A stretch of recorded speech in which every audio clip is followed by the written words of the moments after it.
আসামি জনাব শেখ হাসিনা সাবেক প্রধানমন্ত্রী গণপ্রজাতন্ত্রী বাংলাদেশ সরকারে প্রধানমন্ত্রী হিসাবে দায়িত্ব পালনকালে তাঁর উপর অর্পিত ক্ষমতার অপব্যবহার করে অপরাধজনক বিশ্বাসভঙ্গের মাধ্যমে নিজ মালিকানায়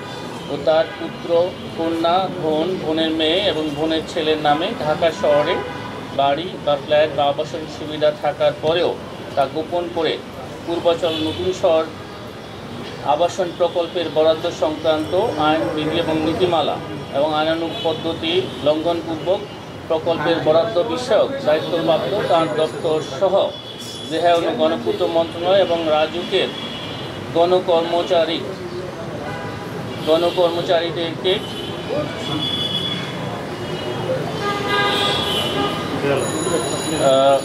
প্লট বরাদ্দ সংক্রান্ত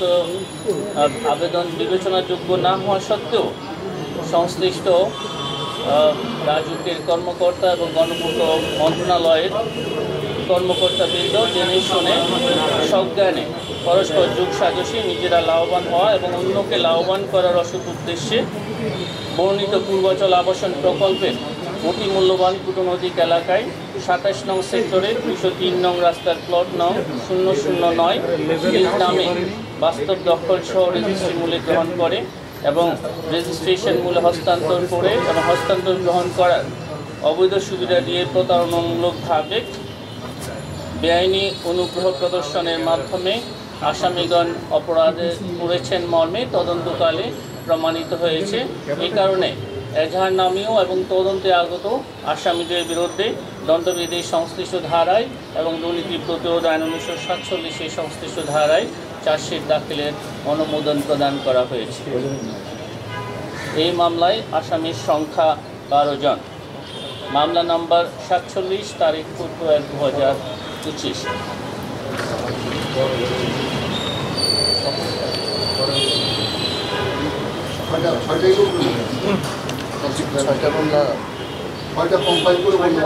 বললে আমাদের জন্য আসামি তো তৃতীয় আসামি তো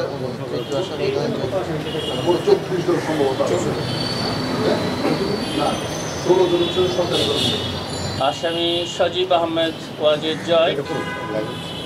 পিতা ডক্টর এম.এ. ওয়াজিদ মিয়া, মাতা শেখ হাসিনা, তার নিজ এবং পরিবারের অন্যান্য সদস্যদের মালিকানায় ঢাকা শহরে রাজুকের এখতিয়ারাধীন এলাকায় বাড়ি বা ফ্ল্যাট বা আবাসন সুবিধা থাকার পরেও তা গোপন করে পূর্বাচল নতুন শহর আবাসন প্রকল্পে প্লট বরাদ্দ সংক্রান্ত আইন, বিধি এবং নীতিমালা এবং আইনানুগ পদ্ধতি লঙ্ঘনপূর্বক তার মাতা আসামি শেখ হাসিনা সাবেক প্রধানমন্ত্রী গণপ্রজাতন্ত্রী বাংলাদেশ সরকারের সর্বোচ্চ পদাধিকারী এবং পাবলিক সার্ভেন্ট হিসাবে বহাল থাকাকালে তার উপর অর্পিত ক্ষমতার অপব্যবহার করে অপরাধজনক বিশ্বাসভঙ্গ পূর্বক তার মাধ্যমে প্রকল্পের বরাদ্দ বিষয়ক দায়িত্বপ্রাপ্ত গণকর্মচারীদের সহযোগিতায় পূর্বাচল আবাসন প্রকল্পের কূটনৈতিক এলাকায় ২৭ নং সেক্টরের ২০৩ নং রাস্তার প্লট নং ১০৫ আসামি সজীব আহমেদ জয়ের অনুকূলে বরাদ্দ দিয়ে এবং আসামি সজীব আহমেদ জয় প্লটের বাস্তব দখল রেজিস্ট্রি মূল্যে গ্রহণ করে প্রতারণামূলকভাবে অবৈধ পারিতোষিক গ্রহণ এবং প্রদান এবং অপরাধজনক বিশ্বাসভঙ্গ এবং বেআইনি অনুগ্রহ প্রদর্শনের দ্বারা বর্ণিত আসামিগণ পরস্পর যোগসাজশে এবং অপরকে শাস্তি হতে বাঁচাবার উদ্দেশ্যে নথি বিনষ্ট করে দণ্ডবিধির সংশ্লিষ্ট ধারায় এবং দুর্নীতি প্রতিরোধ আইন ১৯৪৭ ৫-২ ধারায় অপরাধ সংগঠন করেছেন মর্মে তদন্তকালে প্রমাণিত হয়েছে। এই কারণে জনাব